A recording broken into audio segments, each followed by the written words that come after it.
Do you find it hard to stay focused, constantly on the move, or struggle to control impulses? You might be experiencing ADHD attention deficit hyperactivity disorder, a common yet often misunderstood condition. Whether you're living with ADHD or supporting someone who is, understanding its symptoms and finding effective strategies can make a huge difference. In today's video, we'll explore the key aspects of ADHD and share tips to help you thrive. We'll be covering ADHD in children, supporting ADHD, ADHD in adults, the causes of ADHD, and how it's diagnosed. Stay tuned and take the first step towards a more focused and balanced life. Let's start the video. So, what is the definition of ADHD?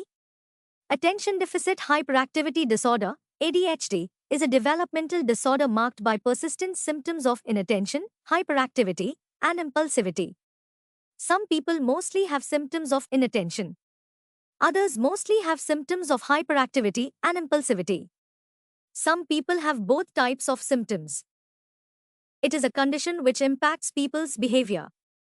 People with ADHD may appear restless, may have difficulty concentrating, and may act impulsively.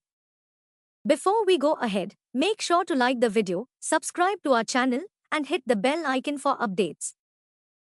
Symptoms begin in childhood and can interfere with daily life, including social relationships and school or work performance. ADHD is well known among children and teens, but many adults also have the disorder. Effective treatments are available to manage symptoms. Now let's understand, what are the symptoms of ADHD? People with ADHD may experience an ongoing pattern of inattention, difficulty paying attention. Hyperactivity, showing too much energy or moving and talking too much. Impulsivity, acting without thinking or having difficulty with self-control. Signs of inattention can include frequent difficulty with paying attention to details, leading to careless mistakes at school, work, or during other activities, concentrating on tasks or activities, for instance, while having conversations, taking tests, completing assignments, or reading papers. Listening when spoken to, directly following instructions or finishing tasks at school, work, or home, organizing tasks and activities, managing time, and meeting deadlines. Completing tasks that require sustained attention, such as homework, large projects, and complicated forms, losing things, such as backpacks, books, keys, wallets, and phones, getting easily distracted by unrelated thoughts or stimuli, forgetting about daily activities, such as chores, errands, and events, or other important things, like assignments, appointments, and phone calls. Signs of hyperactivity and impulsivity can include often fidgeting, tapping hands or feet, or squirming while seated, moving around when expected to remain seated, such as in the classroom or office, or feeling restless in these situations. Running, climbing, or moving around at times when it is not appropriate. Being constantly on the go and acting as if driven by a motor. Being unable to quietly play or take part in hobbies and activities. Talking excessively. Answering questions before they are fully asked or finishing other people's sentences. Struggling to wait or be patient, such as when playing a game or waiting in line. Interrupting or intruding on others, for example, in conversations, games, or meetings. Let's talk about ADHD in children. People with ADHD can struggle with inattentiveness, difficulty concentrating and focusing, as well as hyperactivity and impulsiveness. Children with ADHD may find organization, listening, remaining still, and remembering things difficult. They may also appear to talk excessively and interrupt conversations. Supporting children. Children with ADHD respond well to structure, e.g., a set bedtime, knowing the plan for the day, and being aware of boundaries. Being positive and giving children specific praise can be really helpful. Getting lots of exercise and avoiding foods with additives and caffeine can also be more regulating for them in managing their ADHD. ADHD in adults. There is less research on ADHD in adults, but generally they may struggle to focus, organize things, prioritize tasks, and have a lack of attention to detail. They may also appear more irritable, restless, and have mood swings. Supporting adults. Adulthood ADHD can be supported by making some suitable adjustments at work, e.g., looking at the work environment and workload. Adults with ADHD can thrive when it comes to physical exercise, as it is a good way to let off steam. Breathing exercises and relaxation techniques may also be helpful. What are the causes of ADHD? Researchers are not sure what causes ADHD, although many studies suggest that genes play a large role. Like many other disorders, ADHD probably results from a combination of factors. In addition to genetics, researchers are looking at differences in brain development and neurobiology among people with ADHD compared to those without the disorder. The environmental factors that might increase the risk of developing ADHD, including brain injuries, nutrition, and social environments. Other factors which could impact ADHD include being born prematurely, having a low birth weight, and smoking or drug abuse in pregnancy. ADHD can also be more common in people with learning difficulties. Let's figure out, how is ADHD diagnosed? Childhood ADHD can be monitored at school by observations and interventions. Adulthood ADHD can be more difficult to diagnose as it may initially present as a mental health condition. An ADHD assessment from a specialist pediatrician or psychiatrist may be required, then recommendations can be made to best support. Based on their specific symptoms, a person can be diagnosed with one of three types of ADHD. Inattentive, mostly symptoms of inattention but not hyperactivity or impulsivity. Hyperactive impulsive, mostly symptoms of hyperactivity and impulsivity but not inattention. Combined, symptoms of both inattention and hyperactivity and impulsivity. ADHD symptoms must begin in childhood, before age 12. Symptoms often continue into the teen years and adulthood. The criterion for a diagnosis differs slightly based on age. Children up to 16 years must show at least 6 symptoms of inattention, hyperactivity, and impulsivity, or both. Adults and youth over 16 years must show at least 5 symptoms of inattention, hyperactivity, and impulsivity, or both. To be diagnosed with ADHD, a person's symptoms must also occur for at least 6 months. Be present in 2 or more settings, for example, at home, at work, in school, or with friends. Interfere with or impair social, school, or work functioning. To be diagnosed with ADHD, a person's symptoms must also occur for at least 6 months. Be present in 2 or more settings, for example, at home, at work, in school, or with friends. Interfere with or impair social, school, or work functioning. Primary care providers sometimes diagnose and treat ADHD, or they may refer the person to a mental health professional. During an evaluation, a provider usually examines the person's mental health and medical history, including their mood and past or current health conditions. Looks at the person's current or, if an adult, childhood behavior and school experiences. To obtain this information, the provider may ask for permission to talk with family, friends, partners, teachers, and others who know the person well and have seen them in different settings to learn about behaviors and experiences at home, school, or elsewhere. Uses standardized behavior rating scales or ADHD symptom checklists to determine whether the person meets the criteria for a diagnosis of ADHD. Administers psychological tests that look at cognitive skills, such as working memory, executive functioning, abilities such as planning and decision-making, visual and spatial abilities, or reasoning. Such tests can help identify psychological or cognitive, thinking-related strengths and challenges and identify or rule out possible learning disabilities. Does ADHD look the same in everyone? Anyone can have ADHD. However, boys and men tend to display more hyperactive and impulsive symptoms, while girls and women are more likely to be diagnosed with inattentive ADHD. ADHD can also be diagnosed at any age, although symptoms must have begun in childhood, before age 12. Adults with ADHD often have a history of problems with school, work, and relationships. ADHD symptoms may change as a person gets older. Children show hyperactivity and impulsivity as the most common symptoms. As academic and social demands increase, symptoms of inattention often become more prominent and begin to interfere with academic performance and peer relationships. Adolescents usually show less hyperactivity and may appear as restless or fidgeting. Symptoms of inattention and impulsivity typically continue and may cause academic, organizational, or relationship challenges. Teens with ADHD are more likely to engage in impulsive, risky behaviors such as substance use and unsafe sexual activity. Adults, including older adults, can show inattention, restlessness, and impulsivity, although, in some people, those symptoms become less severe and less impairing. They may also be irritable, have a low tolerance for frustration and stress, or experience frequent or intense mood changes. How is ADHD treated? Although there is no cure for ADHD, current treatments may help reduce symptoms and improve functioning. Common treatments for ADHD are medication, psychotherapy, and other behavioral interventions. For children, treatment often includes parent education and school-based programs. Researchers are studying new treatments for people with ADHD, such as cognitive training and neurofeedback. These options are usually explored only after medication and psychotherapy have already been tried. For many people, treatment involves a combination of elements. Moving forward, let's talk about medications. Psychotherapy and behavioral interventions.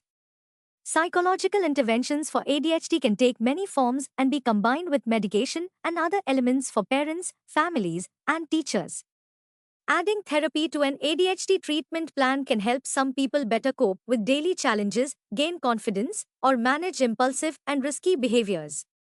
Therapy is especially helpful if ADHD co-occurs with other mental disorders, such as anxiety, depression, conduct problems, or substance use disorders. Several psychosocial interventions have been shown to help manage symptoms and improve functioning. Behavioral therapy helps a person change their behavior. It might involve practical assistance, such as organizing tasks or completing schoolwork, learning social skills, or monitoring one's behavior.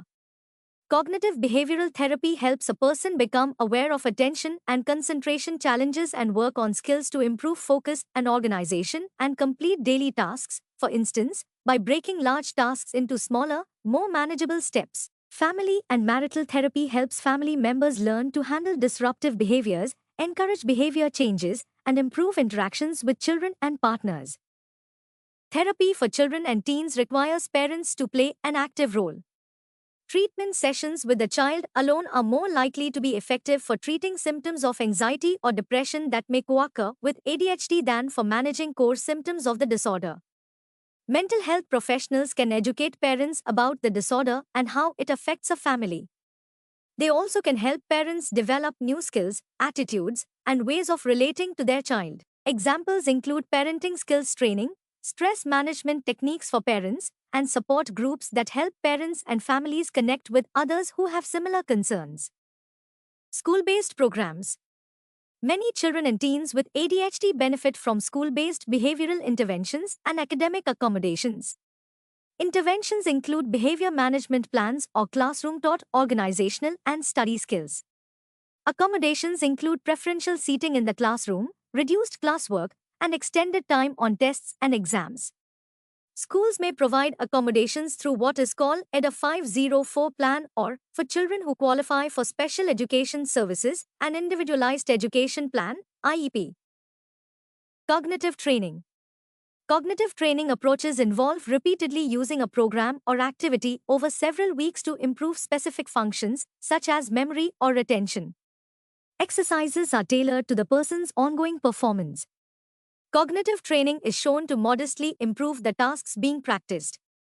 For instance, research shows the training can help memory, attention, inhibition, planning, and cognitive flexibility in people with ADHD. Neurofeedback is a non-invasive technique in which an electronic device monitors and records a person's brain activity, providing them with immediate feedback to support self-regulation. The device measures brain activity through such means as EEG or fMRI scans and feeds the information back to the person, usually in the form of a computer screen or visual cue. Through this feedback, people learn to self-regulate their brain activity to directly alter the associated behavior. The assumption is that, with repeated, real-time information, people can change their internal brain activity, with observable effects on behavior and cognition. For people with ADHD, neurofeedback is used to train and improve specific cognitive functions. Complementary health approaches. Some people may explore complementary health approaches to manage symptoms of ADHD. These can include natural products, vitamins and supplements, diet changes, and acupuncture. Others find it helpful to make lifestyle changes, like adding more physical exercise to their daily schedule. How can I find help? If you're unsure of where to get help, a healthcare provider is a good place to start. They can refer you to a qualified mental health professional, such as a psychologist, psychiatrist, or clinical social worker, who can help figure out the next steps. How can I help myself? Medication and therapy are the most effective treatments for ADHD. Other strategies may also help manage symptoms. Get regular exercise, especially when feeling hyperactive or restless. Eat regular, healthy meals. Get plenty of sleep. Try to turn off screens at least 1 hour before bedtime and get between 7 to 9 hours of sleep every night. Stick to a consistent routine. Work on time management and organization. Prioritize time-sensitive tasks and write down assignments, messages, appointments, reminders, and important thoughts. Take short breaks during tasks that require sustained attention to help maintain focus and prevent burnout. Break large tasks into smaller, more manageable steps. Connect with people and maintain relationships. Schedule activities with friends, particularly supportive people who understand your challenges with ADHD. Take medications as directed. Avoid alcohol, tobacco, and drugs not prescribed for you. How can I help my child? Be patient, flexible, and understanding. ADHD can be frustrating both for people who have it and the people in their lives. ADHD may make it hard for your child to perform certain tasks or behaviors. Some children may need to use different strategies to help them succeed. Use clear, simple, direct language to explain rules and expectations. Reward behaviors that meet these expectations with positive reinforcement. Provide consistent praise or rewards for acting in a desired way. Offer practical help, such as on tasks like cleaning and organizing, or simply be present and engaged while your child works, which can give them a sense of accountability and motivation and help them stay focused and on track. Provide opportunities to explore different activities and interests. Help your child discover their unique talents and build confidence in their abilities. Let's discuss misconceptions about ADHD. Children with ADHD are lazy and do not want to work.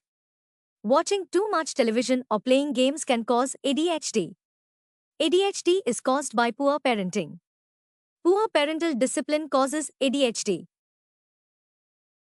Do you know facts about ADHD? ADHD diagnosed in childhood can continue into adolescence and adulthood. Boys are 3 to 4 times more likely to get ADHD than girls. ADHD has nothing to do with the intellectual ability of the child.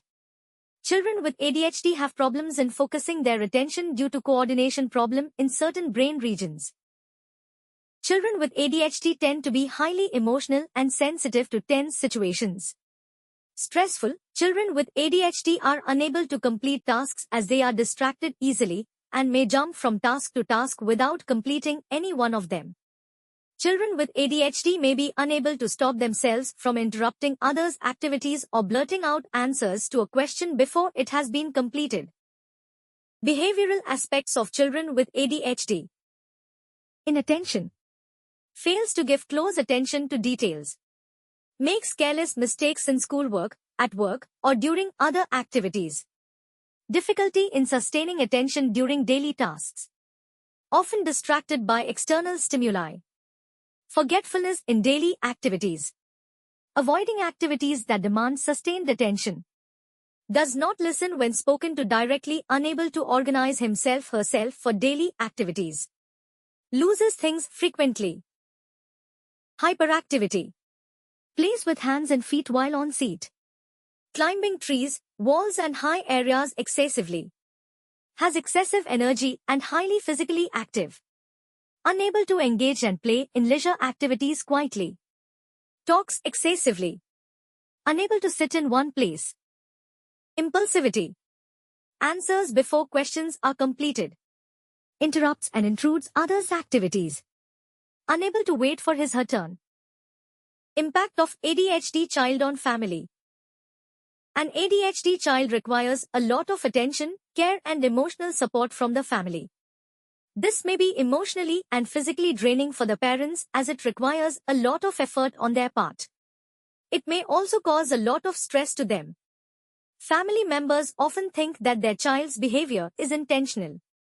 In such cases, they often start neglecting the needs of their ADHD child and in extreme cases they punish the child. Siblings of ADHD children may feel neglected. They are often helping their parents deal with the ADHD child and may feel angry and stressed. The family must try to understand the behavior of their ADHD child and support them to the greatest extent. Thank you for watching our video. We hope you found it valuable. If you did, please don't forget to subscribe to our channel, Psych Escape, and hit the bell icon to stay updated with our upcoming videos.